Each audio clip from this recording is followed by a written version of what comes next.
ನಮಸ್ಕಾರ ವೀಕ್ಷಕರೇ, ಇವತ್ತು ಡಾಕ್ಟರ್ಸ್ ಡೇ. ಎಲ್ಲ ನಮ್ಮ ವೀಕ್ಷಕರಿಗೆ ಡಾಕ್ಟರ್ಸ್ ಡೇದ ಶುಭಾಶಯಗಳು. ಇವತ್ತು ನಮ್ಮ ಜೊತೆ ಇವರು ನೇತ್ರ ತಜ್ಞರಿದ್ದಾರೆ. ಸೊ ಅವ್ರ ಜೊತೆ ನಾವು ಇವತ್ತು ಡಿಸ್ಕಷನ್ ಮಾಡೋಣ.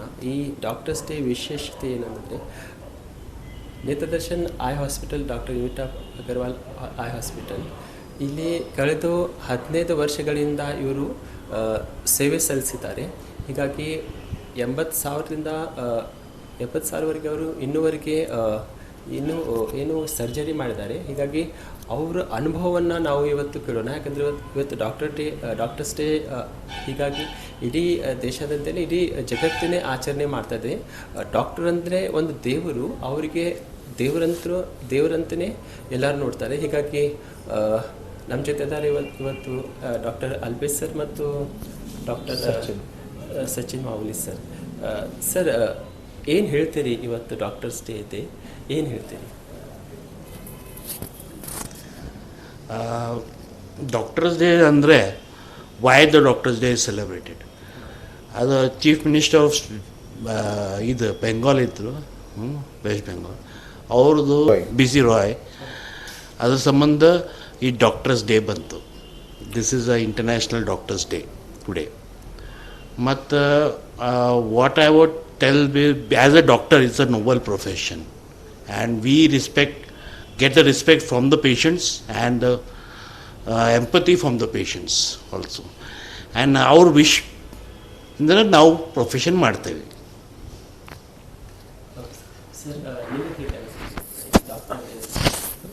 Thank you. I'm Dr. Sachin. Bidhan Chandra Roy was second chief minister of West Bengal. ಅವರು ಇಂಡಿಯಾದಲ್ಲಿ he's done lot. He was a physician. He did his graduation from United Kingdom that time. It was not available in India. FRCS ಎಲ್ಲ ಮಾಡಿ ಕಲ್ಕಟ್ಟ ಬಂದು ಆಮೇಲೆ ಪಟ್ನಾದಲ್ಲಿ serve ಮಾಡಿ he's done lot of work, and he is also responsible for establishing Indian Medical Council and Indian Medical Association. And is done lot of work. ಅವ್ರ ಹೆಸರಿನಿಂದ ಇದು doctors day ಅಂತ celebrate ಮಾಡ್ತೀವಿ. ಸೊ ಬೇಸಿಕ್ಲಿ ಡಾಕ್ಟರ್ಸ್ ಡೇ ಅಂದರೆ it is sort of gratitude showing ಅಂತೀವಿ. ಅಂದರೆ ಒಂದು ಥರದ್ದು ಡಾಕ್ಟರ್ಸಿಗೆ we show gratitude whatever services they have been doing. So ನಮ್ಮ ಪ್ರೊಫೆಷನ್ನಲ್ಲಿ it is mainly the service. We are people ಹೇಳ್ತಾರೆ ನೀವು ದೇವರು ಅದೆಲ್ಲ ಅಂತಾರೆ. ಬಟ್ ದೇವ್ರು ಅಂದರೆ ನಾವು ಮನುಷ್ಯರೇ. ನಾವು ಕಲ್ತದ್ದನ್ನು ನಾವು ಪ್ರಾಕ್ಟೀಸ್ ಮಾಡ್ತೀವಿ. ನಾವು ಯಾವ ಥರ ಅದನ್ನ ಇಂಪ್ಲಿಮೆಂಟ್ ಮಾಡ್ತೀವಿ, ಯಾವ ಪೇಷಂಟಿಗೆ ಏನು ಬೆನಿಫಿಟ್ ಆಗುತ್ತೆ ಅದನ್ನು ಡಿಸಿಷನ್ ನಾವು ತೊಗೋತೀವಿ. ಸೊ ಅದರಿಂದ ರೆಸ್ಪಾನ್ಸಿಬಿಲಿಟಿ ಇರುತ್ತೆ ನಮ್ಮ ಮೇಲೆ. ಸಮಾಜಕ್ಕಾಗಿ ಒಂದು ರೆಸ್ಪಾನ್ಸಿಬಿಲಿಟಿ ಕೊಟ್ಟಿರ್ತಾರೆ, ಜವಾಬ್ದಾರಿ ಇರುತ್ತೆ. ಸೊ ಆ ಜವಾಬ್ದಾರಿನ ನಾವು ಕರೆಕ್ಟಾಗಿ ನಡ್ಕೊಂಡು ಹೋದರೆ he will be a good doctor, ಅಂದರೆ ಒಳ್ಳೆ ಡಾಕ್ಟ್ರು ಅಂತಾರೆ. ಸೊ ಇದಕ್ಕೆ ಅದು ನೋಬಲ್ ಪ್ರೊಫೆಷನ್. ಈಗ ಬೇರೆ ಪ್ರೊಫೆಷನಲ್ಲಿ ಆ ಜವಾಬ್ದಾರಿ ಸೊಸೈಟಿ ಮೇಲೆ ಇರಲ್ಲ. ಒಂದು ಪೇಷಂಟದ್ದು ದೃಷ್ಟಿ ಆಗಲಿ, ಜೀವ ಆಗಲಿ, ಏನೇ ಡಿಸಿಷನ್ ತೊಗೊಳ್ಳೋದು ಡಾಕ್ಟ್ರ್ ಮೇಲೆ ಇರ್ತದೆ. ಸೊ ಅದು ಡಾಕ್ಟ್ರು ಎಷ್ಟು ಕರೆಕ್ಟಾಗಿ ಕಲಿತು ಎಷ್ಟು ಕರೆಕ್ಟಾಗಿ ತೊಗೊಂಡಿರ್ತಾನೆ, ಅದಕ್ಕೆ ಅದು ನೋಬಲ್ ಪ್ರೊಫೆಷನ್. ಅದರಿಂದ ಅದು ಡಾಕ್ಟರ್ಸ್ ದೇವರು ಅಂತ ಇದು ಬಂದಿದೆ. ಬಟ್ ಏನೇ ಇದ್ದರೂ ಒಂದು ಅಂಡರ್ಸ್ಟ್ಯಾಂಡ್ ಮಾಡ್ಕೋಬೇಕು, ಯಾವುದೇ ಡಾಕ್ಟ್ರ್ ಆಗಲಿ ಯಾವುದೇ ಫಿಸಿಷಿಯನ್ ಆಗಲಿ ಪೇಷಂಟಿಗೆ ಒಳ್ಳೇದಾಗಲಿ ಅಂತಲೇ ಮಾಡ್ತಾರೆ ಅಲ್ಲ. ಸೊ ನಮಗೆ ಕಲಿಸಿದ್ದೆ ಅದೇ ಥರ ಕಲಿಸಿರ್ತಾರೆ. ವಾಟ್ ಎವರ್ ನಾವು ಏನೇ ಮಾಡ್ಲಿಕ್ಕೆ ಹೋದರೂ ಪೇಷಂಟಿಗೆ ಒಳ್ಳೇದಾಗಬೇಕು ಹೊರತಾಗಿ ನಮಗೇನು ಬೆನಿಫಿಟ್ ಆಗುತ್ತೆ ಅದು ನಾವು ಯಾವಾಗ ವಿಚಾರ ಮಾಡಲ್ಲ. That is a sign of good doctor. ಈ ಮೆಸೇಜನ್ನು ಎಲ್ಲ ಸಾರ್ವಜನಿಕರಿಗೂ ತಿಳಿಬೇಕು. ಯಾಕೆಂದರೆ ಡಾಕ್ಟರ್ ಅಂದರೆ ಈಗ ಏನಾಗ್ಬಿಟ್ಟಿದೆ, ಒಂದಿಷ್ಟು ಜನ ದೇವರನ್ನು ನೋಡ್ತಾರೆ, ಇನ್ನೊಂದಿಷ್ಟು ಜನ ಏನು ನೋಡ್ತಾರೆ, ಇಲ್ಲ ಇವ್ರು ಬರೇ ಇದಕ್ಕೆ ನಿಂತಿದ್ದಾರೆ, ಮಾಲ್ ಪ್ರಾಕ್ಟೀಸ್ ಮಾಡ್ತಾರೆ, ಆ ಥರ ನೋಡ್ತಾರೆ. ಸೊ ಎಲ್ಲರೂ ಒಂದು ರೀತಿಯಿಂದ ಅದು ಆಗಿದ್ದು ಕಾರಣನೂ ಪ್ರೊಬಾಬ್ಲಿ ಸಿಚುವೇಶನ್ಸಿಂದ ಆಗಿರ್ತವೆ ನಮ್ಮ ಇದರಿಂದ. ಬಟ್ ನಾನೇನಂತೀನಿ, ಯಾವುದೇ ಡಾಕ್ಟರ್ ಇರಲಿ ಇವತ್ತಿನ ದಿವಸ ಅವನು ಏನೇ ಮಾಡೋದಾದರೂ ಪೇಷಂಟ್ ಒಳ್ಳೇದಕ್ಕಾಗಿ ವಿಚಾರ ಮಾಡಿ ಮಾಡ್ತಾರೆ. Medical science is not a perfect science. It is not a perfect science. So ಅದು ಏನೇ ಇದ್ದರೂ ಸೈಂಟಿಫಿಕ್ ಬೇಸಿಸ್ ಮೇಲೆ ನಾವು ಏನು ಗೊತ್ತಿರುತ್ತೆ ಅದು ನಾವು ಮಾಡ್ತೀವಿ. ಸೊ ಅದನ್ನು ಜನಗಳು ಅಂಡರ್ಸ್ಟ್ಯಾಂಡ್ ಮಾಡ್ಕೋಬೇಕು. So that is a message on a doctors day. ಎಲ್ಲರಿಗೂ ಅದನ್ನ ನಾನು ಕೊಡಲು ಬಯಸ್ತೀನಿ. ಸರ್ ಈಗ ಈ ಡಾಕ್ಟರ್ ಲೈನ್ಗಳು ಬರಬೇಕಂದ್ರೆ ಈ ಕಡೆ ಬರಬೇಕಂದ್ರೆ ನೀವು ಏನು ಸ್ಫೂರ್ತಿ ಅಂದರೆ ಯಾರು ಸ್ಫೂರ್ತಿ ಇದ್ದರು ನಿಮಗೆ? ನಂದು ನಾನು ಆ್ಯಕ್ಚುಲಿ ನಮ್ಮ ಮನೇಲಿ ಎಲ್ಲರೂ ಡಾಕ್ಟರ್ಸ್, ನಮ್ಮ ಗ್ರ್ಯಾಂಡ್ ಫಾದರ್ ಡಾಕ್ಟರ್ ಇದ್ದರು, ಫಿಸಿಷಿಯನ್ ಇದ್ದರು, ನಮ್ಮ ಫಾದರ್ ಫಿಸಿಷಿಯನ್ ಇದ್ದರು. ಸೊ ನಮಗೆ ಇಟ್ ವಾಸ್ ಲೈಕ್ ನಾವು ಡಾಕ್ಟರ್ ಆಗಬೇಕಂತ ಇತ್ತು ಒಂದು ರೀತಿಯಿಂದ. ಎಲ್ಲೋ ನಡುವೆ ನನ್ನ 11th ಸ್ಟ್ಯಾಂಡರ್ಡ್ 12th ಸ್ಟ್ಯಾಂಡರ್ಡ್ನಲ್ಲಿ ಇಂಜಿನಿಯರ್ ಆಗೋದು ಉತ್ಸಿತ್ತು ನನಗೆ. ಬಟ್ ಲಾಸ್ಟ್ ಮೂಮೆಂಟ್ನಲ್ಲಿ ಐ ಡಿಸೈಡೆಡ್ ಇದು ನಮಗೆ ಗೊತ್ತಿದ್ದದ್ದು ಪ್ರೊಫೆಷನ್ ಇದೆ, so I will do better in this ಅಂತ ವಿಚಾರ ಮಾಡಿ ಐ ಜಾಯಿನ್ ಮೆಡಿಸಿನ್. ಆವಾಗ that is how I entered medicine. Sir ಈಗಿನ ಒಂದೇನಾದರೂ ಈ ಜಗತ್ತನ್ನು ನೋಡಬೇಕಾದ್ರೆ ಅದು ಕಣ್ಣು ಬಹಳ ಮುಖ್ಯ. ಹಾನಿ ಆಗೋದು ಆ ಥರ ನೋಡಬೇಕಂದ್ರೆ ಏನೊಂದು ಸಲಹೆ ಹೇಳ್ತೀರಿ ನೀವು ಇವತ್ತಿನ ದಿನ? Regular checkup first. ಅಂದರೆ ಮಕ್ಕಳಿಗೋಸ್ಕರ ವೆರಿ ಇಂಪಾರ್ಟೆಂಟ್ ಕಣ್ಣು ಚೆಕಪ್ ಮಾಡಬೇಕು. ಅವ್ರಿಗೆ ಚಸ್ಮಾ ಇರೋದು, ಚಸ್ಮಾ ಹಾಕಲೇಬೇಕು. ಪ್ರಾಬ್ಲಮ್ ಏನು ಗೊತ್ತಾ, ಅವ್ರಿಗೆ ನೆಗ್ಲೆಕ್ಟ್ ಮಾಡ್ತಾರೆ. ಶಾಲೆ ಬೋರ್ಡ್ ಕಾಣಿಸ್ತಾಯಿಲ್ಲ, ಬೋರ್ಡ್ ಕಾಣ್ತಾ ಇಲ್ಲ, ಇದು ಮಾಡೋದು. ಬಟ್ ಅವ್ರೇನು ಚಸ್ಮಾ ಹಾಕ್ತಾರೆ, ಚಸ್ಮಾ ಬೇಕಂದ್ರೆ ಹಾಕಬೇಕು ಅಷ್ಟೇ. ಕಂಪಲ್ಸರಿ ಹಾಕಲೇಬೇಕು, ಇಲ್ಲಾಂದರೆ ನಡೆಯಲ್ಲ. ಇಗ್ನೋರ್ ಆದರೆ ಜಾಸ್ತಿ ಆಗ್ಬೋದು number. But even today screen time ಜಾಸ್ತಿ ಆಗ್ತಾಯಿದೆ. ಮೊಬೈಲ್ ಇದು ಎಲ್ಲ ಸ್ಕ್ರೀನ್ ಟೈಮ್ ಜಾಸ್ತಿ ಆಗ್ತಾಯಿದೆ. ಅದರ ಸಂಬಂಧ ನಂಬರ್ ಜಾಸ್ತಿ ಬರ್ತಾಯಿದೆ. According to study next 10 years ಎಲ್ಲರ ಮಕ್ಕಳಿಗೆ ಚಸ್ಮಾ ಬರುತ್ತೆ. 10-15 yearsದಾಗ ಕಂಪಲ್ಸರಿ ಬರುತ್ತೆ. ಬಿಕಾಸ್ ಸ್ಕ್ರೀನ್ ಟೈಮ್ ಜಾಸ್ತಿ ಆಗ್ತಾ ಇರುತ್ತೆ. ಹೆಂಗೆ ಹಿಂಗಾಗುತ್ತೆ ಹಂಗೆ ಜಾಸ್ತಿ ಆಗುತ್ತೆ. ಸೊ ಎವ್ರಿ 2 to 3 months ನಾವು ಚೆಕ್ ಮಾಡಬೇಕಾಗತ್ತೆ ಕಣ್ಣು. ಇನ್ ಕೇಸ್ ಚಸ್ಮಾ ಇದ್ದರೆ ಚಸ್ಮಾ ಹಾಕಬೇಕು. ಮತ್ತು ಬೇರೆ ಏನು ಕಾಯಿಲೆ ಇದ್ದರೆ everything has to be checked regularly every 2 to 3 months.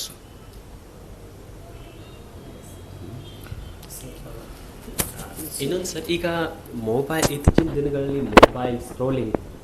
Mobile ಜಾಸ್ತಿ ಯೂಸ್ ಆಗುತ್ತೆ. ಹಾಗೆ ಲ್ಯಾಪ್ಟಾಪ್ ಮತ್ತು ಟಿ ವಿ ಜಾಸ್ತಿ 24 hours ಅಂತ ಕಡಿಮೆ ಜಾಸ್ತಿ ಅವಧಿಯಲ್ಲಿ ಮೊಬೈಲ್, ಆಮೇಲೆ ಇಂಟರ್ನೆಟ್ ಯೂಸ್ ಆಗುತ್ತೆ, ಲ್ಯಾಪ್ಟಾಪ್ ಯೂಸ್ ಆಗುತ್ತೆ, ಟಿ ವಿ ಯೂಸ್ ಆಗುತ್ತೆ. ಸಣ್ಣ ಮಕ್ಕಳಂತೂ ಅವರು ಮೊಬೈಲ್ ನೋಡಿದ್ರೆ, ಹೀಗೆ ಟಿ ವಿ ನೋಡಿದ್ರೆ ಊಟ ಮಾಡಲ್ಲ. ಹೀಗಾಗಿ ಭಾಳಷ್ಟು ತೊಂದರೆಗಳ ಸಫರ್ ಮಾಡ್ತದೆ ಪ್ಯಾರೆಂಟ್ಸ್. ಸೊ ಇಂಥವ್ರು ನೀವು ಏನು ಹೇಳಲಿಕ್ಕೆ ಬಯಸ್ತೀರಾ? ಈಗ ಮೊಬೈಲು ಲ್ಯಾಪ್ಟಾಪು ಅನಿವಾರ್ಯ ಆಗಿಬಿಟ್ಟಿದೆ. ಅದಾ ಈಗ ಹೋಮ್ವರ್ಕು ಸ್ಕೂಲ್ನಲ್ಲಿ ಎಲ್ಲ ಮೊಬೈಲ್ನಲ್ಲೇ ಬರುತ್ತೆ. ಲ್ಯಾಪ್ಟಾಪು ನಿಮ್ಮ ಪ್ರೊಫೆಷನ್ IT ಇದ್ದರೆ ನೀವು ಲ್ಯಾಪ್ಟಾಪ್ ಯೂಸ್ ಮಾಡಬೇಕು, ಬೇರೆ ಹಾದಿ ಇಲ್ಲ. ಬಟ್ ಇವೆಲ್ಲ ನಮ್ಮ ಪಾರ್ಟ್ ಆಫ್ ಲೈಫ್, ನಾವು ಬೈ ಚಾಯ್ಸ್ ತೊಗೊಂಡಿದ್ದೀವಿ. ಹೌದಾ? ಅದರಿಂದ ಏನು ಹಾನಿ ಆಗ್ತಾಯಿದೆ ಅದನ್ನು ನಾವು ಈಗ ನೋಡ್ತಾ ಇದ್ದೀವಿ. ಸರ್ ಹೇಳ್ದಂಗೆ ಚಿಕ್ಕ ಮಕ್ಕಳಲ್ಲಿ ಬೇಗ ನಂಬರ್ ಬರ್ತಾಯಿದೆ. ಎಷ್ಟೋ ಜನಕ್ಕೆ ಬೇರೆ ಪ್ರಾಬ್ಲಮ್ ಆಗ್ತವೆ. ಸ್ಕ್ರೀನ್ ಟೈಮಿಂದ ಡ್ರೈನೆಸ್ ಆಗುತ್ತೆ, ಸ್ಟ್ರೇನ್ ಆಗುತ್ತೆ. So all this is increasing. ಇದೆಲ್ಲ ಜಾಸ್ತಿ ಆಗ್ತಾ ಹೊಂಟಿದೆ ಈಗ day by day. So awareness is very important. Awareness ಅಂದರೆ ಜನಕ್ಕೆ ಒಂದು ರೀತಿಯಿಂದ ಗುರ್ತಾಗಬೇಕು. When you are using mobile ಅಥವಾ laptop, it can cause some effect to your eyes, it can cause some harm to your. ಅಂದರೆ ನಿಮ್ಮ ಕಣ್ಣಿಗೆ ಏನಾದರೂ ನುಕ್ಸಾನ ಆಗ್ಬೋದು ಅಂತ ಅವ್ರಿಗೆ ಗೊತ್ತಿರಬೇಕು. ಅದು ಪರ್ಟಿಕ್ಯುಲರ್ ಡಿಸ್ಟೆನ್ಸಿಂದ ನೋಡಬೇಕು, ಪರ್ಟಿಕ್ಯುಲರ್ ಟೈಮಿಗೆ ಬ್ರೇಕ್ ತೊಗೊಳ್ಬೇಕು. ನಾವು ನಾರ್ಮಲಿ ಬ್ಲಿಂಕ್ ಮಾಡ್ತೀವಲ್ಲ, ನಾವು 1 minute-ಗೆ 17ರಿಂದ 18 ಸಲ ಬ್ಲಿಂಕ್ ಮಾಡ್ತೀವಿ ನಾರ್ಮಲಿ 1 minute-ನಲ್ಲಿ. ಬಟ್ ನಾನು ಆಗ ಸ್ಕ್ರೀನ್ ನೋಡ್ತಾ ಇದ್ದರೆ ಅದು naturally blink rate comes down to 5 times per minute. Scrolling ಮಾಡಬೇಕಾದ್ರೆ 17ರಿಂದ 5 ಸಲ ಆಗಿಬಿಡ್ತದೆ. ಸೊ ನ್ಯಾಚುರಲ್ ಬ್ಲಿಂಕಿಂಗ್ ಏನಿರುತ್ತಲ್ಲ ಡೌನ್ ಆಗುತ್ತೆ. ಅದು ಕಣ್ಣಿನ ಮುಂದೆ ಒಂದು ಲೇಯರ್ ಇರ್ತದೆ, ಫಿಲ್ಮ್ ಲೇಯರ್, ಅದು ಡ್ರೈ ಆಗಿಬಿಡ್ತದೆ. ಬಿಕಾಸ್ ಯು ಡೋಂಟ್ ಬ್ಲಿಂಕ್ ಮಾಡಲಿಲ್ಲ ಅಂದರೆ ಅದು ಕಣ್ಣು ಡ್ರೈ ಆಗಿಬಿಡ್ತಾವೆ. ಅದರಿಂದ ಐ ಸ್ಟ್ರೇನ್ ಆಗುತ್ತೆ. ಮತ್ತು ನಿಮ್ಮ I muscles will over act, ಮತ್ತು ಜಾಸ್ತಿ ಶಕ್ತಿ ಕೊಟ್ಟು ಅದು ಪ್ರೆಷರ್ ಕೊಟ್ಟು ನೋಡೋಕೆ ಸ್ಟಾರ್ಟ್ ಮಾಡ್ತದೆ. So all this is a cycle, wishes cycle ಅಂತೀವಿ ಅದಕ್ಕೆ. ಸೊ ಆ ಸೈಕಲ್ನಲ್ಲಿ ಬಿದ್ದು ಕಣ್ಣಿಗೆ ಪ್ರಾಬ್ಲಮ್ಸ್ ಎಲ್ಲ ಸ್ಟಾರ್ಟ್ ಆಗ್ತವೆ. ಸೊ ಅದಕ್ಕೆ ನೀವು ಸ್ಕ್ರೀನ್ ನೋಡಬೇಕಾದ್ರೆ 20 minutes ಕಿಂತ ಜಾಸ್ತಿ ನೋಡಬಾರ್ದು. 20 ಡಿಸ್ಟೆನ್ಸ್ನಲ್ಲಿ ಇಡಬೇಕು, 1 arm ಡಿಸ್ಟೆನ್ಸ್ ಇರಬೇಕು. ಆ್ಯಂಡ್ 20 times ಬ್ಲಿಂಕ್ ಮಾಡಿರಿ ಕಣ್ಣು ಇನ್ ಬಿಟ್ವೀನ್. ನಡುವೆ ವಾಲಂಟ್ರಿಲಿ ಬ್ಲಿಂಕ್ ಮಾಡಬೇಕು when you are working on the skin. So ಇವೆಲ್ಲ ಬೇಸಿಕ್ ಥಿಂಗ್ಸ್ ಮಾಡಿದರೆ most of the things will be avoided. ಎಷ್ಟೋ ಅವಾಯ್ಡ್ ಮಾಡ್ಬೋದು. ಓಕೆ. ಸರ್ ಈಗ ಇನ್ನು 15 ವರ್ಷಗಳು ನಿಮ್ಮ ಬಂದಿದ್ದ ಒಂದು ಗ್ರೇಟ್ ಅನುಭವ ಏನು ಈ ನಿಮ್ಮ ಆಯಿ ಒಂದು ಚೆಕ್ ಮಾಡ್ತೀರಾ, ಯಾಕೆ ಸರ್ಜರಿ ಮಾಡ್ತೀರಾ, ಅದ್ರೊಳಗೆ ಒಂದು ಗ್ರೇಟ್ ಥಿಂಗ್ ನಿಮ್ಗೆ ಏನು ಬಂದಿದ್ದು ಇನ್ನೂವರೆಗೆ? ಪೇಷಂಟ್ ಒಂದು ರೀತಿಯಿಂದ ಎಷ್ಟೋ ಜನ ನಾನು ಡೀಲ್ ಮಾಡೋದು ರೆಟಿನಾ ಕೇಸಸ್ ಮೇಲೆ, ಡಯಾಬಿಟಿಕ್ ರೆಟಿನೋಪತಿ ಅಂತ ಅವೆಲ್ಲ ಕೇಸಸ್ ಬರ್ತವೆ. ಡಯಾಬಿಟಿಸಿಂದ ನರ್ಕ್ ಎಫೆಕ್ಟ್ ಆಗಿ they'll be blind by both eyes, ಎರಡು ಕಣ್ಣು ಕಾಣಲಾರ್ದಂಗೆ ಆಗಿರ್ತದೆ. ಸೊ ಅದೊಂದು ನಾವು ಟ್ರೀಟ್ಮೆಂಟ್ ಮಾಡಿ ಪೇಷಂಟ್ಗೆ ದೃಷ್ಟಿ ವಾಪಸ್ ಬಂದಮೇಲೆ ಅದೊಂದೇನು ಖುಷಿ ಪೇಷಂಟ್ ಕಣ್ಣಿನ ಮೇಲೆ ಬರುತ್ತೆ, ಒಂದು ಮಾರಿ ಮೇಲೆ ಬರುತ್ತೆ. ಆ ಖುಷಿನೇ ನಮಗೆ ಒಂದು ಮೋಟಿವೇಶನ್ ಅಂತೀವಿ. ಅದೇ ಒಂದು ನಮಗೆ ಏನೋ ಆ ಖುಷಿ ಸಿಗದಂಥ ಖುಷಿ ನಿಮ್ಗೆ ಸಿಗತ್ತೆ. ಹಾಂ, ಸೊ ಅದನ್ನ ನೋಡಿನೇ ನಾವು ಮುಂದೆ ಇನ್ನೂ ಮಾಡಬೇಕು, ನಾವೇನೋ ಸೊಸೈಟಿಗೆ ಮಾಡ್ತಾ ಇದ್ದೀವಿ ಅಂತ.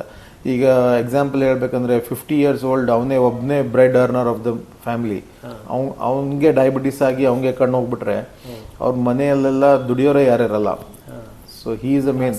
ಸೊ ಅಂಥ ಪೇಷಂಟಿಗೆ ನಾವೇನು ಟ್ರೀಟ್ ಮಾಡಿದ್ಮೇಲೆ ದೃಷ್ಟಿ ಅಂಥವು ಎಷ್ಟು ಜನರದ್ದು ಆಗಿದ್ದಾವೆ ನಮ್ಮ ಕಡೆ.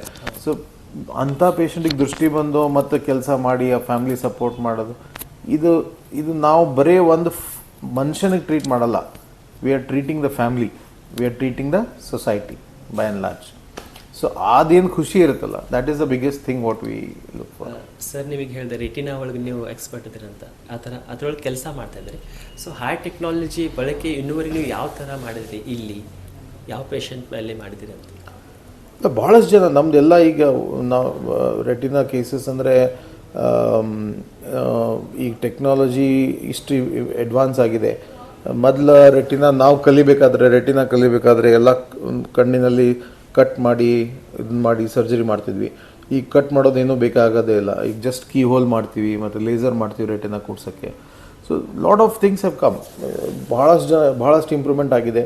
ಮತ್ತು ಈಗೆಲ್ಲ ಡೇ ಕೇರ್ ಮಾಡ್ತೀವಿ. ಮೊದಲು ರೆಟಿನಾ ಸರ್ಜರಿಗೆ ಅಡ್ಮಿಟ್ ಮಾಡಬೇಕಾಗ್ತಿತ್ತು, ಈಗ ಅಡ್ಮಿಟ್ ಮಾಡೋದು ಬೇಕಾಗಿಲ್ಲ, ಬಂದು ಸರ್ಜರಿ ಮಾಡಿಸ್ಕೊಂಡು ಅವತ್ತೇ ಹೋಗ್ಬೋದು, ಅವತ್ತೇ ಮನೆಗೆ ಹೋಗ್ಬೋದು. ಮೊದಲು ರೆಟಿನಾ ಸರ್ಜರಿ ಅಂದರೆ 2 ತಾಸು 3 ತಾಸು ಹಿಡಿತಿತ್ತು ಒಂದು ಸರ್ಜರಿಗೆ. ಈಗ ರೆಟಿನಾ ಸರ್ಜರಿ 15-20 ನಿಮಿಷದಲ್ಲಿ ಮುಗಿದೋಗುತ್ತೆ. So technology is advancing, it is helping patients also, it is helping us also. ಅಂದರೆ ನಾವು ದಿವ್ಸಕ್ಕೆ 2 ಅಥವಾ 3 ಸರ್ಜರಿ ಮಾಡ್ತಿದ್ವಿ ರೆಟಿನಾದ್ದು, ಬಟ್ ಈಗ ನಾವು ದಿವ್ಸಕ್ಕೆ 10 ಸರ್ಜರಿನೂ ಮಾಡ್ಬೋದು, ಯಾಕಂದರೆ 20 ನಿಮಿಷದಲ್ಲಿ ಕೇಸ್ ಮುಗಿಯುತ್ತೆ. 10 ಸರ್ಜರಿ ಮಾಡ್ಬೋದು. ಸೊ ಆ ಥರ I mean depends on how which case we are doing. So technology has helped us. ಟೆಕ್ನಾಲಜಿಯಿಂದ ಭಾಳಷ್ಟು ಪೇಷಂಟ್ಸ್ಗೂ ಬೆನಿಫಿಟ್ ಆಗಿದೆ, ಡಾಕ್ಟರ್ಸ್ಗೂ ಬೆನಿಫಿಟ್ ಆಗಿದೆ. ಸೊ ಇನ್ನು ಭಾಳಷ್ಟು ಟೆಕ್ನಾಲಜಿ ಬರ್ತಾ ಇದ್ದಾವೆ. AI ಬರ್ತಾ ಇದೆ, ರೋಬೋಟಿಕ್ಸ್ ಬರ್ತಾ ಇದೆ. ಅವೆಲ್ಲ ಇನ್ನು ಸ್ಲೋಲಿ ಸರ್ಜಿಕಲ್ ಫೀಲ್ಡ್ನಲ್ಲಿ ಇನ್ಕಾರ್ಪೊರೇಟ್ ಆಗುತ್ತೆ. ಸೊ ಅದು ಬಂದರೆ ಇನ್ನು ಪೇಷಂಟ್ಗೂ ಬೆನಿಫಿಟ್ ಆಗುತ್ತೆ. ಪ್ರಿಸಿಷನ್ ಅಂತೀವಲ್ಲ, ಪ್ರಿಸಿಷನ್ ಹ್ಯೂಮನ್ ಎರರ್ಸ್ ಎಲ್ಲಿ ಇರುತ್ತೆ ಅದನ್ನು ಕಡಿಮೆ ಮಾಡಿ ಪ್ರಿಸಿಷನ್ ಇದನ್ನು ಡೆಲಿವರಿ ಕೊಡೋಕ್ಕೆ ಬರುತ್ತೆ ನಮಗೆ. ಸಚಿನ್, ಇದು ಆಹಾರ ಪದ್ಧತಿ ಕೂಡ ಈ ಕಣ್ಣಿನ ಮೇಲೆ ಸಮಸ್ಯೆ ಆಗತ್ತೆ ಸರ್? ಮೇನ್ಲಿ ಆಹಾರ ಅಂದರೆ green leafy vegetables and colour vegetables. ನಾವು ಕ್ಯಾರೆಟ್ ತೊಗೊಳ್ರಿ, ಇದು ತಗೊಳ್ಳಿ, papaya or anything or green leafy vegetable like palak, methi ಏನಿರುತ್ತಲ್ಲ ಅದ್ರಾಗ ವಿಟಮಿನ್ಸ್ ಇರುತ್ತೆ. ಅದು ಕಣ್ಣೋಸ್ಕರ ಚೆನ್ನಾಗಿ.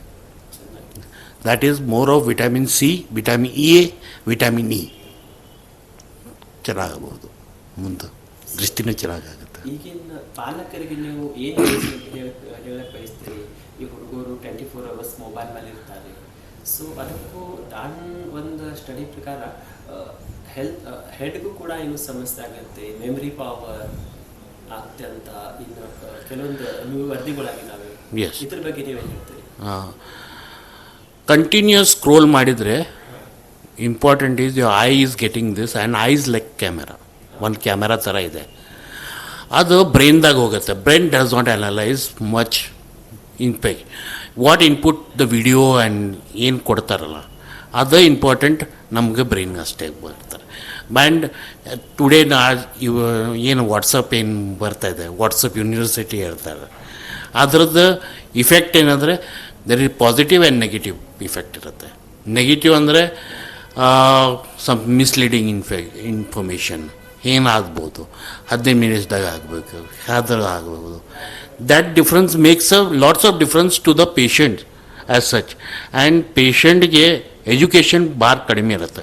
ಸೊ ಏನಾದರೆ don't go on that WhatsApp much of the thing, directly hear from the doctors. And ಇವತ್ತು ಸೂಪರ್ ಫುಡ್ ಅಂತ ಭಾಳ ಬಂದಿದೆ. ಇಲ್ಲ ಸೂಪರ್ ಫುಡ್. ಸೂಪರ್ ಫುಡ್ ಅಂದರೆ ಮಿಲೆಟ್ಸ್ ಅಂತಾರೆ, ಬಾಜ್ರಿ ಇದು ಬಾಜ್ರಾ ಅಂತ, ಅದು ಸೂಪರ್ ಫುಡ್ ಇದೆ. ಅದು ಕಣ್ಣೋಸ್ಕರ ಚೆನ್ನಾಗಿ. ಹಾಂ, ಆ್ಯಂಡ್ ಗಟ್ ಆಲ್ಸೋ ಇದೆ. ಸೊ ಗಟ್ ಹೆಲ್ತ್ ಆಲ್ಸೋ ಚೆನ್ನಾಗಿರುತ್ತೆ ಕಂಪ್ಯಾರಿಟಿವ್ಲಿ. ಮೆಂಟಲ್ ನೀವೇನು ಹೇಳ್ತಿದ್ರಲ್ಲ, ಚಿಲ್ಡ್ರನ್ನಿಗೆ ಸ್ಕ್ರೋಲ್ ಮಾಡೋದ್ರಿಂದ, ಮೊಬೈಲ್ ನೋಡೋದ್ರಿಂದ ಕಣ್ಣಿಗೇನು ಎಫೆಕ್ಟ್ ಆಗುತ್ತೆ ನಾವು ಡಿಸ್ಕಸ್ ಮಾಡಿದ್ವಿ ಆಲ್ರೆಡಿ. ಮೆಂಟಲಿ ಬ್ರೈನಿಗೆ ಎಫೆಕ್ಟ್ ಆಗೋದಂದರೆ lot of studies have found out. ಈಗ ಏನಾಗ್ತಾ ಇದೆ, ಭಾಳ ಸಣ್ಣ ಏಜಿಂದ ಸ್ಕ್ರೀನ್ ಕೊಟ್ಟು ಊಟ ಮಾಡಿಸ್ತಾರೆ, ಸ್ಕ್ರೀನ್ ಕೊಟ್ಟು ಇದು ನೋಡ್ತಾರೆ. ಅದರಿಂದ ಏನಾಗ್ತಾ ಇದೆ, ಚೈಲ್ಡ್ ಸೋಷಿಯಲಿ ಹ್ಯಾಂಡಿಕ್ಯಾಪ್ ಆಗ್ತಾರೆ. ಅಂದರೆ ಐ ಟು ಐ ಕಾಂಟ್ಯಾಕ್ಟ್ ಮಾಡಿ ಮಾತಾಡೋಕ್ಕೆ ಬರಲ್ಲ. ಎಷ್ಟೋ ಹುಡುಗರಲ್ಲಿ ಆಟಿಸಮ್ ಸ್ಪೆಕ್ಟ್ರಮ್ ಡಿಸೀಸ್ ಅಂತ ಸ್ಟಾರ್ಟ್ ಆಗ್ತದೆ. ಅಂದರೆ ಅವರು ಒಂದೇ ಪರ್ಟಿಕ್ಯುಲರ್ ಇದರಲ್ಲೇ ಇದಾಗ್ತಾರೆ, ಎಲ್ಲ ಗೊತ್ತಾಗಲ್ಲ ಅವರಿಗೆ. ಅಂದರೆ ಸ್ಟ್ರೀಟ್ ಸ್ಮಾರ್ಟ್ ಅಂತೀವಲ್ಲ, ಅದಕ್ಕೆ ಕನ್ನಡದಲ್ಲಿ ಹೇಳಬೇಕಂದ್ರೆ, ಈಗ ಬರೀ ಒಂದೇ ಸಬ್ಜೆಕ್ಟ್ನಲ್ಲಿ ಅಥವಾ ಒಂದೇ ಸ್ಕ್ರೀನಾಗ ಏನಾಗುತ್ತೆ, it is very bright and colourful. So ಸಣ್ಣ ಹುಡುಗರಿಗೆ ಅದೇ ಅಟ್ರಾಕ್ಟಿವ್ ಆಗಿಬಿಡ್ತದೆ. ಸೊ ನಿಮ್ಮ ಜೊತೆ ಮಾತಾಡೋಕೆ ಅವ್ರಿಗೆ ಇಂಟ್ರೆಸ್ಟೇ ಇರಲ್ಲ. Correct sir. ನಿಮ್ಮ ಜೊತೆ ಯಾಕೆ ಮಾತಾಡಬೇಕು, ನನಗೆ ಇಲ್ಲಿ ಜಾಸ್ತಿ ಇನ್ಫಾರ್ಮೇಷನ್ ಇದೆ. ಸೊ ಇದನ್ನು ಸೈಕಲಾಜಿಕಲಿ ಎಫೆಕ್ಟ್ ಆಗ್ತದೆ ಮಕ್ಕಳಿಗೆ. ಲಾಂಗ್ ಟರ್ಮ್ನಲ್ಲಿ ಅವರು ಸೋಷಿಯಲಿ ಹ್ಯಾಂಡಿಕ್ಯಾಪ್ ಆಗ್ಬಿಡ್ತಾರೆ. ಜನರ ಜೊತೆ ಹೆಂಗೆ ಮಾತಾಡಿ ಮುಂದೆ ನಾನು ಕೆಲಸ ಮಾಡಿಸ್ಕೋಬೇಕು ಅಥವಾ ನನಗೆ ಹೆಂಗೆ ಬಿಸ್ನೆಸ್ ಮಾಡಬೇಕು, ಅದು ಲಾಂಗ್ ಟರ್ಮ್ನಲ್ಲಿ ಸ್ಲೋಲಿ ಗೊತ್ತಾಗುತ್ತೆ ಅದು ಜನಕ್ಕೆ. ಮೊಬೈಲ್ ಅಡಿಕ್ಟ್ ಆಗ್ತಾರೆ ಅವರು. ಮೊಬೈಲ್ ಅಡಿಕ್ಟ್ ಆಗ್ತಾರೆ. That will cause lot of depression. ಒಂದು ನಮ್ನಿ ಸೋಷಿಯಲ್ ಕಾಂಟ್ಯಾಕ್ಟ್ ಇರಲ್ಲ. So that is the main effect in children. In next generation will be seeing that. So ಅದಕ್ಕೆ we have to limit the screen time. ಸರಿ, ಕಣ್ಣಿನ ಅತ್ಯುತ್ತಮ ಆರೋಗ್ಯಕ್ಕೋಸ್ಕರ ಏನಾದರೂ exercise ಕೂಡ ಇರ್ಬೋದಲ್ಲ ಸರ್?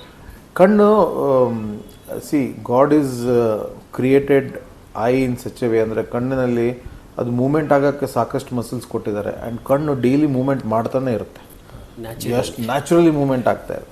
ಸೊ ನೀವು ಮಸಲ್ ಎಕ್ಸಸೈಸ್ ಮಾಡೋದಂಗೆ ಕಣ್ಣಿಗೆ ಎಕ್ಸಸೈಸ್ ಮಾಡೋಕ್ಕೆ ಬರಲ್ಲ. ಎಕ್ಸಸೈಸ್ ಅಂದರೆ ಕೆಲವೊಂದು ಜನಕ್ಕೆ ಉಪಯೋಗ ಆಗುತ್ತೆ.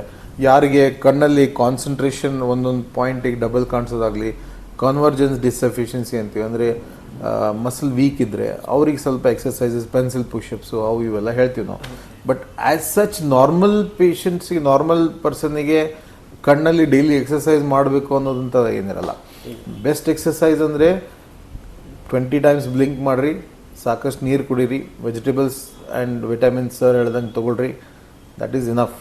ನೀವು ಸ್ಪೆಷಲ್ ಎಕ್ಸಸೈಸಸ್ ಏನೂ ಮಾಡೋದು ಬೇಕಾಗಲ್ಲ. ಇನ್ನು ನಮ್ಮ ಪೂರ್ವಜರು ಸರ್ ಆ ಟೈಮ್ಗೆ ಕಣ್ಣೊಳಗೆ ಕೊಕೊನಟ್ ಆಯಿಲ್ ಹಾಕ್ತೀರಾ, ಸೊ ಅದು ಒಂದು ಉಪಯೋಗ ಆಗತ್ತಾ ಸರ್? ಇಲ್ಲ, ಅದು ಕಣ್ಣಿನ ಎದುರುಗಡೆ ಒಂದು ಲೇಯರ್ ಇರುತ್ತೆ, ಫ್ಲೂಯಿಡ್, ಟಿಯರ್ ಫಿಲ್ಮ್ ಅಂತೀವಿ ಅದಕ್ಕೆ. ಆ ಟಿಯರ್ ಫಿಲ್ಮ್ನಲ್ಲಿ ಒಂದು 3 ಲೇಯರ್ಸ್ ಇರ್ತವೆ. ಅದರಲ್ಲಿ ನೀರಿನ ಅಂಶ, ಮ್ಯೂಕಸ್ ಅಂದರೆ ಲೋಳೆ ಅಂಶ, ಆಮೇಲೆ ಲಿಪಿಡ್ ಅಂತೀವಿ ಅಂದರೆ ಆಯಿಲ್ ಅಂಶ. ಸೊ 3 ಇರುತ್ತೆ. ಸೊ ನೀವು ಏನಾದರೂ ಮೇಲೆ ಆಯಿಲ್ ಹಾಕ್ರಿ, ಏನಾದರೂ ಹಾಕಿದರೆ ಅದು ಡಿಸ್ಟರ್ಬ್ ಆಗುತ್ತೆ. It is not A good practice, ಹಾಕಬಾರ್ದು. ಗುಡ್ ಫಾರ್ ಅದು ಸರಿ ಅಲ್ಲ. ಆಮೇಲೆ ಈ ಕಮರ್ಷಿಯಲಿ ಅವೈಲೇಬಲ್ ಕೊಕೊನಟ್ ಆಯಿಲ್ನಲ್ಲಿ ಎಲ್ಲ ಪ್ರಿಸರ್ವೇಟಿವ್ ಇರ್ತವೆ, ಅದು ಇರ್ತದೆ, ಅವೆಲ್ಲ ವಿ ಡೋಂಟ್ ನೋ ಅದರಲ್ಲಿ ಏನೇನು ಇರ್ತಾವೆ ದೇವ್ರಿಗೆ ಗೊತ್ತಾಗುತ್ತೆ. ಅದು ತಲೆಗೆ ಹಾಕಿದರೆ ಕೂದಲು ಉದುರು ಹೋಗ್ತವೆ, ಕಣ್ಣಲ್ಲಿ ಹಾಕಿದ್ರೆ ಏನಾಗುತ್ತೆ ನೋಡಿ. ಸೊ ಅದಕ್ಕೆ that is not A good practice. Sir, ಈಗ ನಿಮ್ಮ ಇಲ್ಲಿ ಹಾಸ್ಪಿಟಲ್ದಲ್ಲಿ ಯಾವ ಥರ ವರ್ಕ್ ನಡೀತಾ ಇದೆ ನಿಮ್ಮದು? ಎಷ್ಟೊಂದು ಟೈಮ್ ಕೊಡ್ತೀರಾ? ಅಂದರೆ ಪೇಷಂಟ್ಗೆ ಕೇರ್ ಯಾವ ಥರ ಕೊಡ್ತೀರಾ ಈ ದಿನ ನೀವು ಹೇಳಲಿಕ್ಕೆ? ಸೊ ಪೇಷಂಟ್ ನಮ್ಮ ಡೈಲಿ ನಾವು 5 ಜನ ಡಾಕ್ಟರ್ಸ್ ಇದ್ದೀವಿ ಇಲ್ಲಿ. 5 ಜನದಲ್ಲಿ we divide the patient O P D ಬೇಸಿಸ್ನಲ್ಲಿ. ಮತ್ತು ಒಂದೊಂದು ದಿವಸ ನಮ್ದು OT ಇರುತ್ತೆ. ಸರ್ದು ಒಂದು ದಿವಸ OT ಇರುತ್ತೆ, ನನ್ನೊಂದು ದಿವಸ OT ಇರುತ್ತೆ, ಇನ್ನೊಬ್ಬ ಡಾಕ್ಟರ್ದೊಂದು. OT-ನಲ್ಲಿದ್ದಾಗ ನಾವು ಯೂಶ್ವಲಿ OPD ನೋಡಲ್ಲ, ಬೇರೆ ಡಾಕ್ಟರ್ಸ್ ನೋಡ್ತಾರೆ. ಸೊ ಆ ಥರ ನಾವು ಕೋಆರ್ಡಿನೇಷನ್ ಮಾಡಿಕೊಂಡು ಕೆಲಸ ಮಾಡ್ತಿರ್ತೀವಿ. ಡೈಲಿ ಒಂದು 150ರಿಂದ 160 ಪೇಷಂಟ್ ನೋಡ್ತೀವಿ ನಾವು ಡೈಲಿ. ಸೊ ಒಮ್ಮೆ ಬಂದ ತಕ್ಷಣ ರಿಜಿಸ್ಟ್ರೇಷನ್ ಆಗುತ್ತೆ, ಮೊದಲೆಲ್ಲ ಪ್ರಿಲಿಮಿನರಿ ಚೆಕಪ್ ಆಗುತ್ತೆ, ಚಶ್ಮಾ ಚೆಕಪ್ ಅದೆಲ್ಲ ಮಾಡ್ತೀವಿ. ಆಮೇಲೆ ಪೇಷಂಟ್ಸಿಗೆ ಡ್ರಾಪ್ಸ್ ಹಾಕಿ ಒಳಗಿನ ನರ ರೆಟಿನಾ ಅದೆಲ್ಲ ಚೆಕ್ ಮಾಡ್ತೀವಿ. ಅದು ಏನು ಪ್ರಾಬ್ಲಮ್ ಇದೆ ಪೇಷಂಟ್ಗೆ ಅದನ್ನ ಅಡ್ರೆಸ್ ಮಾಡ್ತೀವಿ. ಬರೀ ಚಶ್ಮಾ ಇದ್ದರೆ ಚಶ್ಮಾ ಕೊಂಡೋದಾಗಲಿ, ಮೋತಿ ಬಿಂದು ಇದ್ದರೆ ಕ್ಯಾಟ್ರಾಕ್ಟ್ ಮಾಡೋದಾಗಲಿ, ರೆಟಿನಾ ಪ್ರಾಬ್ಲಮ್ ಇದ್ದರೆ ಅದಕ್ಕೆ ಬೇರೆ ಬೇರೆ ಟ್ರೀಟ್ಮೆಂಟ್ ಇದೆ, ಅದನ್ನೆಲ್ಲ ಟ್ರೀಟ್ಮೆಂಟ್ ಮಾಡೋದು. ಆ ಥರ ಪ್ರೊಸೆಸ್ ನಡೀತಾ ಇರ್ತದೆ ಇಲ್ಲಿ. ಈ ಬಿಜಿ ಶೆಡ್ಯೂಲ್ ಒಳಗೆ ನೀವು ಫ್ಯಾಮಿಲಿಗೋಸ್ಕರ ಏನು ಟೈಮ್ ಕೊಡ್ತೀರಾ, ಹೇಗೆ ಸರ್? ನಿಮ್ಮದು ಕೂಡ ಫ್ಯಾಮಿಲಿ ಇದೆ, ನಿಮ್ಮದೇ ತಾಯಿ ಇರ್ತಾರು, ಮತ್ತು ಸೋಷಿಯಲ್ ಆ್ಯಕ್ಟಿವಿಟಿ ಇರುತ್ತೆ. ಈ ಎಲ್ಲ ಬಿಜಿ ಶೆಡ್ಯೂಲ್ದಲ್ಲಿ ನೀವು ಯಾಕೆ ಟೈಮ್ ಕೊಡ್ತೀರಾ ನಿಮ್ಮ ಫ್ಯಾಮಿಲಿಗೆ, ಸಮಾಜಕ್ಕೆ? ನಾವು ಟೈಮ್ ತೆಗಿಬೇಕಾಗತ್ತೆ ಕೊಡೋಕ್ಕೆ. ಅನಿಸಿ ಯಾರು ಎಷ್ಟೇ ಬ್ಯುಸಿ ಇದ್ದರೂ ಕೆಲವೊಂದು ಪಾರ್ಟ್ ಆಫ್ ಯುವರ್ ಲೈಫ್ ನೀವು ಟೈಮ್ ಕೊಡಲೇಬೇಕಾಗತ್ತೆ. ಅದಕ್ಕೆ ಬೇರೆ ಹಾದಿನೇ ಇರಲ್ಲ. ಈಗ ನಿಮ್ಮ ಚಿಲ್ಡ್ರನ್ಗಾಗಲಿ, ಮಕ್ಕಳಿಗಾಗಲಿ, ನೀವು ಸ್ಟಡೀಸ್ ಆಗಲಿ, ಸಾಯಂಕಾಲ ಫ್ರೀ ಆದಮೇಲೆ we spend time with them. ಅದೇ ರಿಲ್ಯಾಕ್ಸೇಷನ್ ನಮಗೆ, ಸ್ಪೆಂಡಿಂಗ್ ಟೈಮ್. ಸೊ ಅದು ಪ್ರಯಾರಿಟಿ ವೈಸ್ ನಾವು ಟೈಮ್ ಡಿಸ್ಟ್ರಿಬ್ಯೂಟ್ ಮಾಡ್ತೀವಿ. ಎಷ್ಟೇ ಬ್ಯುಸಿ ಇದ್ರೂ, ಬ್ಯುಸಿ ಯಾರೂ ಇರಲ್ಲ.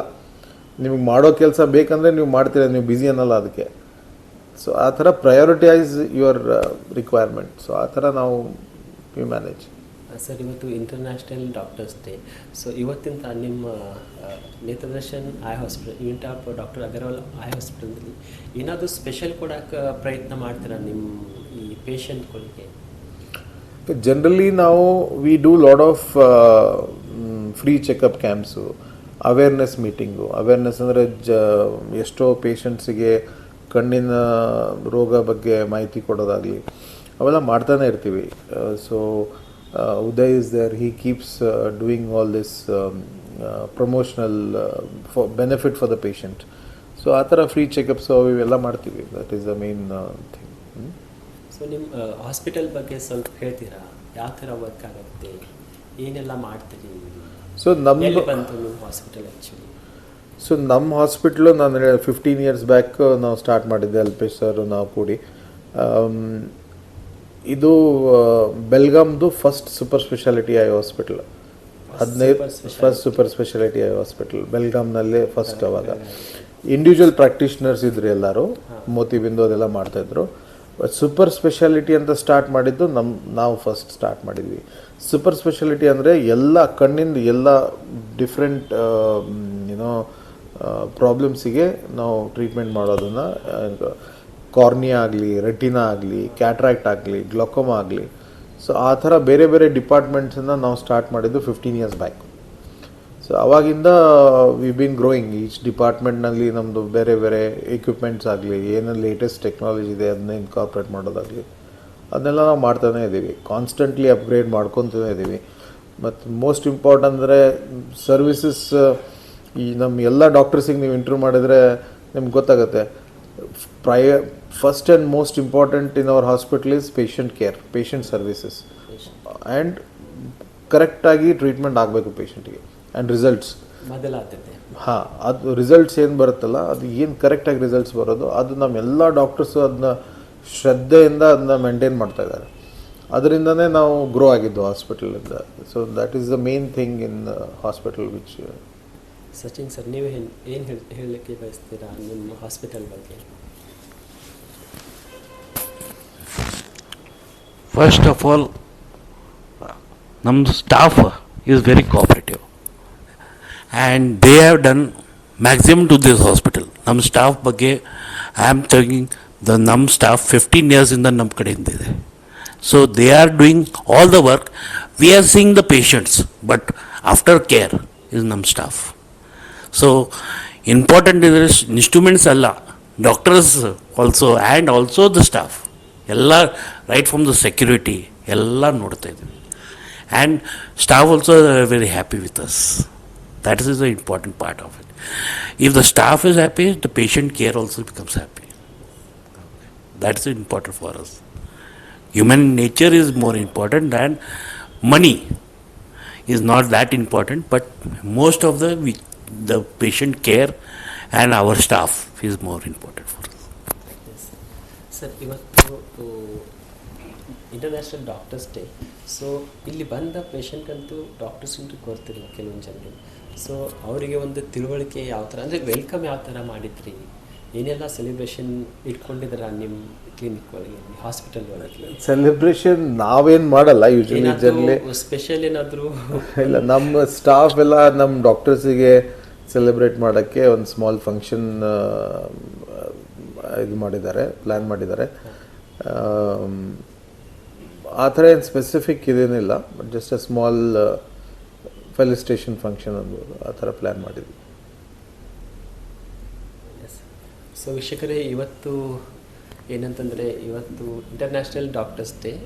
ಇವತ್ತು ನಮ್ಮ ಜೊತೆ ಇವರು ನೇತ್ರ ತಜ್ಞರು ನಮ್ಮ ಜೊತೆ ಭಾಳ ಒಳ್ಳೆಯ ಚರ್ಚೆ ಮಾಡಿದ್ದಾರೆ. ಯಾವ ಥರ ತನ್ನ ಕಣ್ಣಿನ ಆರೋಗ್ಯ ಒಳ್ಳೆದಿಟ್ಕೋಬೇಕು, ಏನೇನು ಕೇರ್ ತಗೋಬೇಕು, ಆಮೇಲೆ ಏನು ಆಹಾರ ತಿನ್ನಬೇಕು, ಹಾಗೂ ಎಕ್ಸಸೈಸ್ ಕೂಡ ಅವರು ಹೇಳಿದ್ದಾರೆ. ಇಲ್ಲಿ Netradarshan eye hospital, doctor unit of Agarwal eye hospital, ಈ ಒಂದು ಹಾಸ್ಪಿಟಲ್ದಲ್ಲಿ ಈ 15 ವರ್ಷದಿಂದ ಹಗಲು ರಾತ್ರಿ ತನ್ನ ಸೇವೆಯನ್ನು ಕೊಡ್ತಾ ಇದ್ದಾರೆ. ಹಾಗೂ ಬೆಸ್ಟ್ ಆಫ್ ಬೆಸ್ಟ್ ಒಂದು ಸರ್ವಿಸ್, ಹಾಗೂ ಅತ್ಯಾಧುನಿಕ ಟೆಕ್ನಾಲಜಿ ಕೂಡ ಅಲ್ಲಿ ಯೂಸ್ ಮಾಡಿ ಒಂದು ಒಳ್ಳೆ ಸರ್ವಿಸ್ ಕೊಡ್ತಾ ಇದ್ದಾರೆ ಈ ಹಾಸ್ಪಿಟಲ್ದಲ್ಲಿ. ಹೀಗಾಗಿ ನೀವು ಕೂಡ ಭಾಳಷ್ಟು ಸ್ಕೀಮ್ಗಳು ಕೂಡ ಇಲ್ಲಿ ಅದಾವೆ, ಅವು ಕೂಡ ನೀವು ಬೆನಿಫಿಟ್ ತಗೋಬೋದು. ಯಾರಿಗೆ ಕಣ್ಣಿನ ಸಮಸ್ಯೆ ಇದೆ, ಇಲ್ಲಿ ನೀವು ಒಮ್ಮೆ ಬಂದು ವಿಸಿಟ್ ಮಾಡಿರಿ. ಇಷ್ಟ ಒಂದು ಅನುಭವ ಇದ್ದ ಡಾಕ್ಟರ್ಗಳೇ ನೀವು ಒಂದು ನಿಮ್ಮ ಚೆಕಪ್ ಮಾಡಿದರೆ, ನಿಮ್ಮ ಕಣ್ಣಿನ ಸಮಸ್ಯೆ ತೋರಿಸಿದರೆ ನಿಮಗೂ ಕೂಡ ಆದಷ್ಟು ಬೇಗನೆ ಒಳ್ಳೆಯದಾಗತ್ತೆ. ಹೀಗಾಗಿ ಇವತ್ತು ಡಾಕ್ಟರ್ಸ್ ಡೇ, ನಿಮಗೂ ಕೂಡ ಶುಭಾಶಯಗಳು. ನಿಮಗೇನಿಸ್ತೆ ಈ ಇಂಟರ್ವ್ಯೂ ಬಗ್ಗೆ? ಸರ್ ಏನೇನು ಮಾತಾಡಿದ್ರು, ಇನ್ನು ಮುಂದೆ ಬರೋ ವಿಡಿಯೋಗಳಲ್ಲಿ ಯಾವ ಥರ ನಿಮ್ಗೆ ಮಾಹಿತಿಗಳು ಬೇಕು ಅದು ಕೂಡ ನಾವು ಇದ್ರ ಮುಂದೆ ಕೊಡ್ತಾ ಹೋಗ್ತೀವಿ. ಸೊ ಇದಷ್ಟು ಇವತ್ತಿಗೆ ಧನ್ಯವಾದಗಳು.